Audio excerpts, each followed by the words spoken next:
नमस्कार, मैं एक बार फिर आपके बीच में मनोज कुमार शर्मा। आज हालात दूसरे हो चले हैं। यहां हालात अब नाटकीय नहीं रहे। यहां हालात वैसे नहीं रहे जो होने चाहिए थे। एक तरफ जहां पर बड़ा दावा किया जा रहा था प्रधानमंत्री मोदी जी ने परास्त कर दिया कोरोना वायरस को, आज वही कोरोना वायरस प्रधानमंत्री मोदी जी की छाती चीर करके उनका खून पी रहा है। कौन है इसका जिम्मेदार? कौन है जो अभी तक यह शासनकाल में रहा? भारतीय जनता पार्टी शासित राज्य क्या करते रहे? केंद्र सरकार क्या करती रही? केंद्र सरकार के पास तो चुनाव प्रचार के अलावा कोई काम ही नहीं था। अब कोरोना की बात करें दोस्तों, तो कोरोना पर बहुत सारी चीजें निकल के चली आती हैं। सूरत से लेकर के लखनऊ तक चिताओं की एक बड़ी आवाजाही और धुएं की लपटें, शमशानों में जलती चिताओं के धुएं और उनसे निकलता हुआ धुआं नजर आता है, चाहे सूरत हो या लखनऊ हो। लखनऊ में तो लकड़ियां भी कम पड़ जाती हैं। ये एक ऐसी न्यूज आती है जो दिल दहला देती है।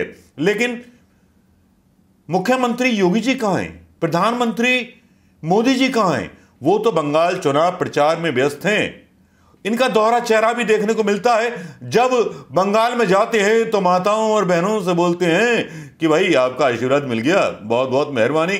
लेकिन जब दिल्ली में आते हैं तो बोलते हैं 2 गज की दूरी बहुत जरूरी है। लेकिन जहां जहां चुनाव होते हैं, बंगाल के चुनाव आए या कहीं चुनाव आए जहां कंटेस्ट कर रही होती है भारतीय जनता पार्टी, वहां कोरोना जैसे भाग जाता है। इसीलिए देश की जनता को यकीन नहीं हो रहा कि कोरोना नाम की कोई बीमारी है भी कि नहीं, क्योंकि प्रधानमंत्री मोदी और अमित शाह गृह मंत्री लूडो खेलते हुए, चुनाव खेलते हुए, दीदी दीदी कहते हुए नजर आते हैं बंगाल चुनाव में। अब यहां दूसरी एक रोकड़ चल जाती है साहब, उत्तर प्रदेश के अंदर, जहां सूरत के हालात भयावह हो जाते हैं, शमशान घाटों के बाहर लाशें जलाई जाती हैं। उत्तर प्रदेश के लखनऊ में हालात भयावह हो जाते हैं, वहां लाशें शमशानों में जलाई जाती हैं। मतलब 133 लाशें एक साथ आ जाती हैं उत्तर प्रदेश में। कल्पना कीजिए कि क्या हो रहा है, नई लहर में क्या हो रहा है। लेकिन योगी जी क्या कर रहे हैं? चुनाव प्रचार कर रहे हैं। वो बंगाल को बोल रहे हैं, वादा कर रहे हैं कि मैं उत्तर प्रदेश जैसा बना दूंगा। माफ कीजिए योगी साहब, उत्तर प्रदेश जैसा मत बनाइए, उत्तर प्रदेश को उत्तर प्रदेश जैसा रहने दीजिए। अब इस बीच योगी जी के एक मंत्री का ट्वीट आ जाता है, उसकी मजबूरियां झलकती हैं। वो जनता को मुंह दिखाने के काबिल नहीं रहता और वो मंत्री जो है फफक फफक करके अपनी दास्तान सोशल मीडिया पर बयान करता है। और वो क्या बयान करता है मैं आपको बता दूंगा दोस्तों, तो शायद आपका भी दिल फट करके हाथ में आ जाएगा।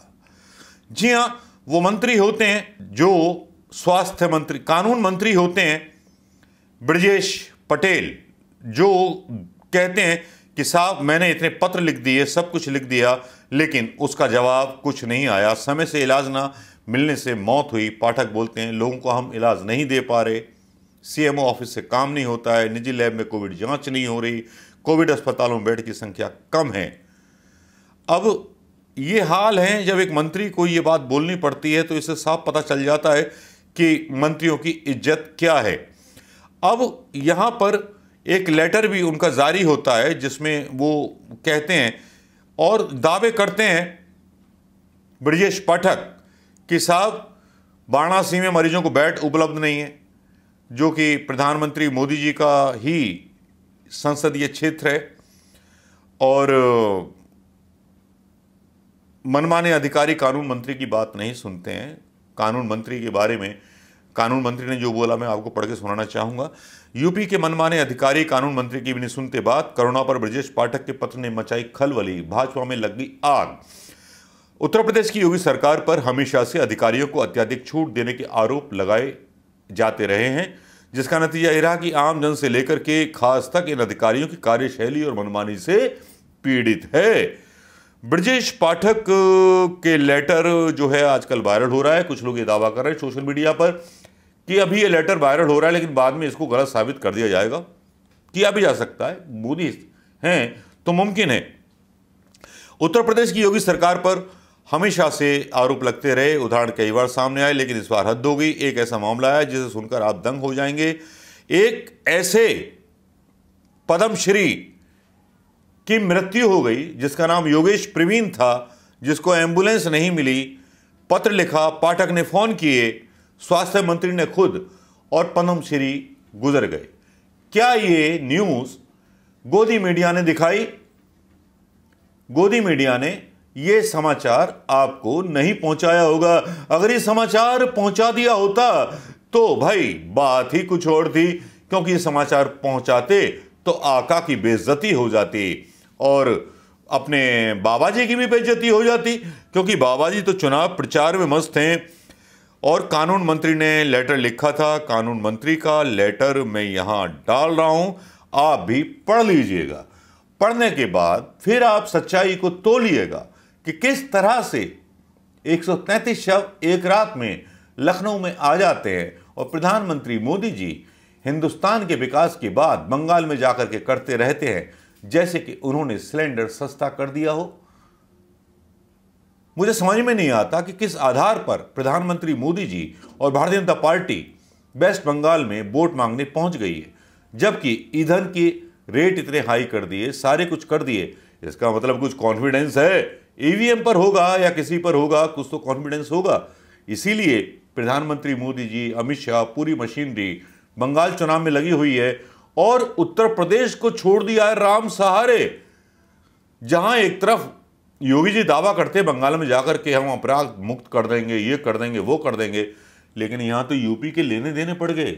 एक भारतीय जनता पार्टी के मंत्री ने ही योगी जी की धोती उतार ली, मतलब उनको नंगा कर दिया।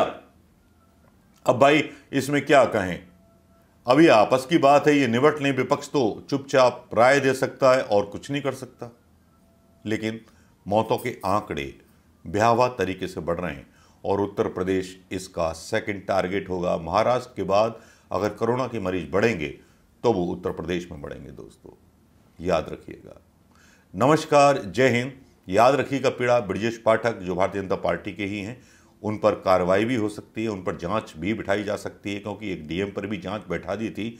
एक डीएम ने ये कह दिया था कि साहब लोग सड़कों पर मर रहे हैं, तो योगी जी ने उस पर भी जांच बिठा दी थी। तो याद रखिएगा, ये योगी सरकार है, ये मतलब बोलने नहीं दे रही। कुछ लोग ये भी कहने लगे हैं कि लॉकडाउन की आदत डलवाई जा रही जनता को, इसलिए क्योंकि तानाशाह सरकार काबिज हो सके पूरे देश पर। अब सच्चाई क्या है, ये आने वाले समय में हम खुद देखेंगे, महसूस करेंगे, हमारे बच्चे महसूस करेंगे।